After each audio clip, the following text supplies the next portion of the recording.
Hello, my name is Janice Wallace, and I am the Assistant Manager of the HR Department here at Stronger Memorial Hospital. I'm sitting here today with our gift shop manager, Terry Tamaris, and we'll be conducting her annual performance review. Thank you for being here, Terry. Thank you for having me. Thank you. Now, the annual performance review is to sit down and go over with the employee things that they've done throughout the year, talk about their strengths, their weaknesses, and where they think they can make any improvements. So, what I'm going to do is pull up Terry's performance review, and we're going to go over that together. Now, Terry's been with us for 2 years, running our gift shop as our manager. We hired her June of 2015. Now it's June of 2017. And some of the things we'll go over first here, just some general factors, have to do with the quality, the extent to which the employee's work is completed thoroughly and correctly.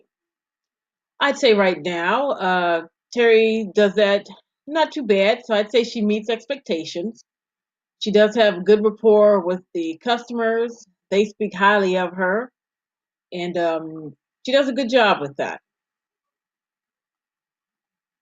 Second area would be the productivity, which I'd say she exceeds expectations because since she's been our manager, our sales have increased steadily, up by 24% over a year ago. When it comes to her job knowledge, Terry, I'd say right now that's one area you could use some improvement in. And I just say that because you do have to be reminded repeatedly to complete your forms and reports on time to get turned in. So my suggestion would be to set aside certain time, maybe each day or 2 days a week, just to complete your report.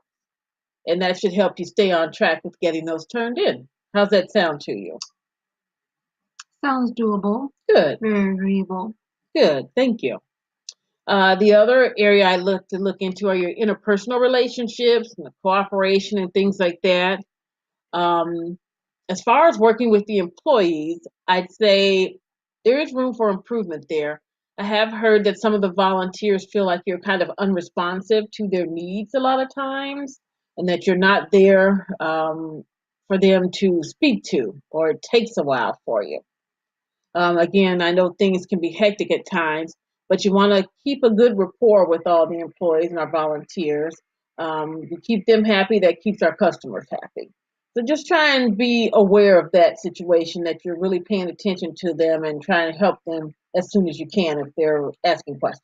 Of course, I do get very busy, of course, during the day, and I will take it upon myself to help the volunteers more and to guide them in the right direction. Great. That sounds great, Terry. Thanks. That sounds good. That's a good start.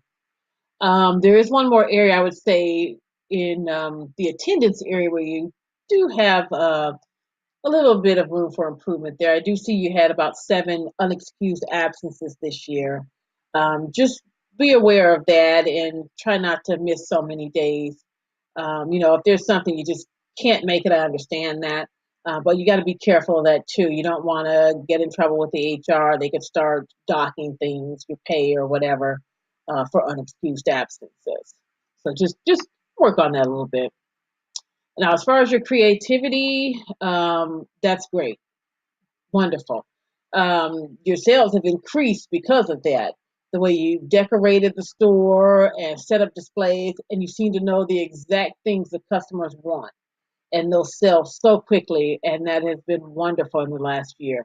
So keep up the good work with that creativity. That's great. Thank you so much. Thank you.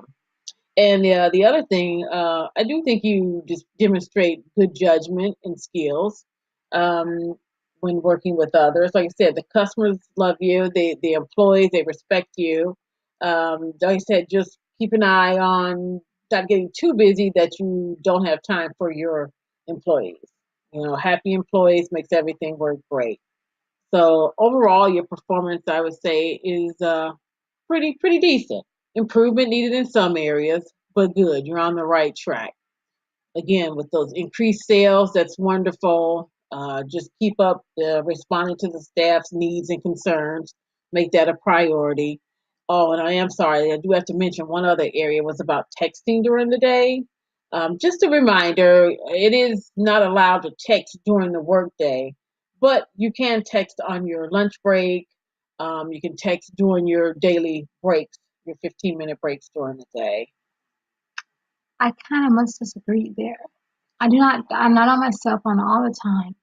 Probably at least 2 to 3 times a day. Okay, understood. And I'm sure there could be some exaggeration from other employees on that.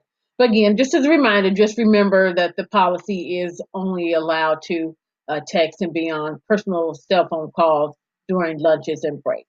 Just adhere to that, and that'll be great because you want to set a good example for the rest of the employees.